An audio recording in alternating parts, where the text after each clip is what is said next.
ஹரே கிருஷ்ணா. எல்லோருக்கும் எனது பணிவான நமஸ்காரங்கள். ஓம் நமோ பகவதே வாசுதேவாயாம்.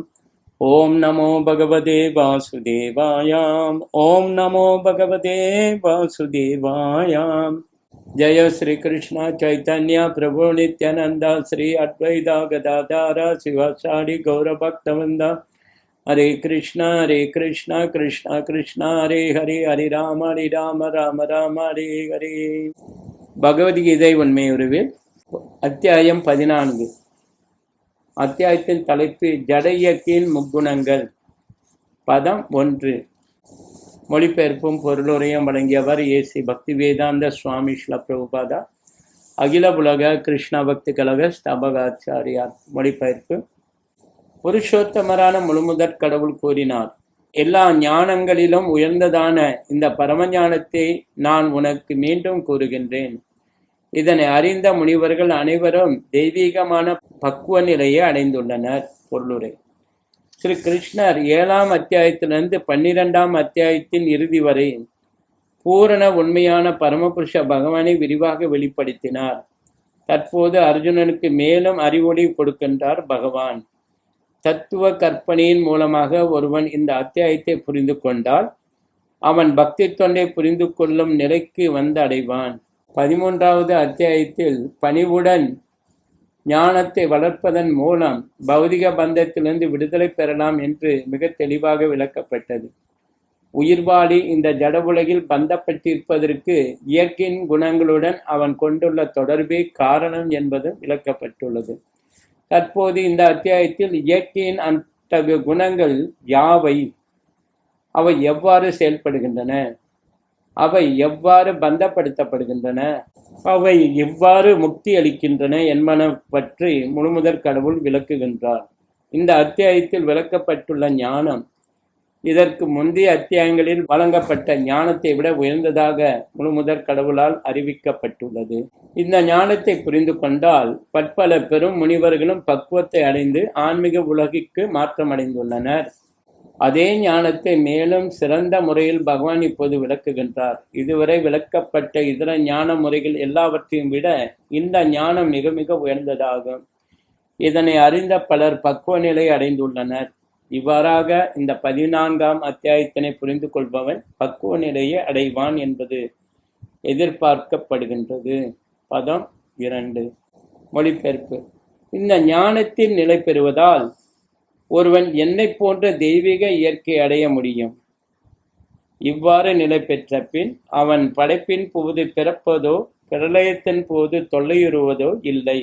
பொருளுரை. பக்குவமான தெய்வீக ஞானத்தை பெற்ற பிறகு ஒருவன் தன்மையில் பரமபுருஷ பகவானுக்கு சமமான நிலையை அடைகின்றான். பிறப்பு இறப்பின் சுழற்சியிலிருந்து விடுதலை பெறுகின்றான். இருப்பினும் ஜீவாத்மா இன்னும் தனது தனித்தன்மையை அவன் இழப்பதில்லை. வேத இலக்கியங்களிலிருந்து புரிந்து கொள்வது யாதெனில், ஆன்மீக வெளியில் தெய்வீக லோகங்களை அடைந்த முக்தி பெற்ற ஆத்மாக்கள் முழுமுதற் கடவுளின் திவ்யமான அன்பு தொண்டில் ஈடுபட்ட வண்ணம் எப்போதும் அவருடைய தாமரை திருவடிகளை தரிசித்துக் கொண்டுள்ளனர். எனவே முக்திக்கு பிறகும் பக்தர்கள் தங்களது தனித்தன்மையை இழப்பதில்லை. பொதுவாக ஜட உலகில் நாம் பெறும் எல்லாவித அறிவும் ஜட இயற்கையின் முக்குணங்களால் களங்கமடைந்துள்ளன. இயற்கையின் முக்குணங்களால் கலங்கப்படாத அறிவு தெய்வீக ஞானம் எனப்படுகிறது. இந்த தெய்வீக ஞானத்தில் நிலை பெற்றவுடன் ஒருவன் பரமபுருஷருக்கு சமமான தளத்தில் இருக்கின்றான். ஆன்மீக உலகை பற்றி சற்றும் அறிவில்லாத நபர்கள் ஜட உடலின் ஜட செயல்களிலிருந்து விடுபட்ட பின் அந்த ஆன்மீக அடையாளம் உருவமற்றதாக, எந்த வேறுபாடுகளும் அற்றதாகி விடுகின்றது என்ற கருத்தினை கொண்டுள்ளனர்.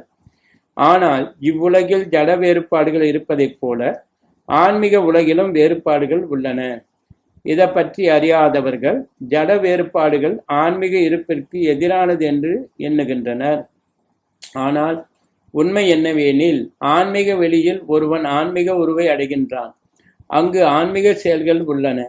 மேலும் அங்குள்ள ஆன்மீக சூழ்நிலையை பக்தி வாழ்வு என்று அழைக்கப்படுகின்றது. களங்கமற்றதாக கூறப்படும் அந்த சூழ்நிலையில் ஒருவன் பரமபுருஷருடன் குணத்தின் அடிப்படையில் சமமாக உள்ளான். அத்தகைய ஞானத்தை பெற அனைத்து ஆன்மீக குணங்களையும் விருத்தி செய்து கொள்வது அவசியம்.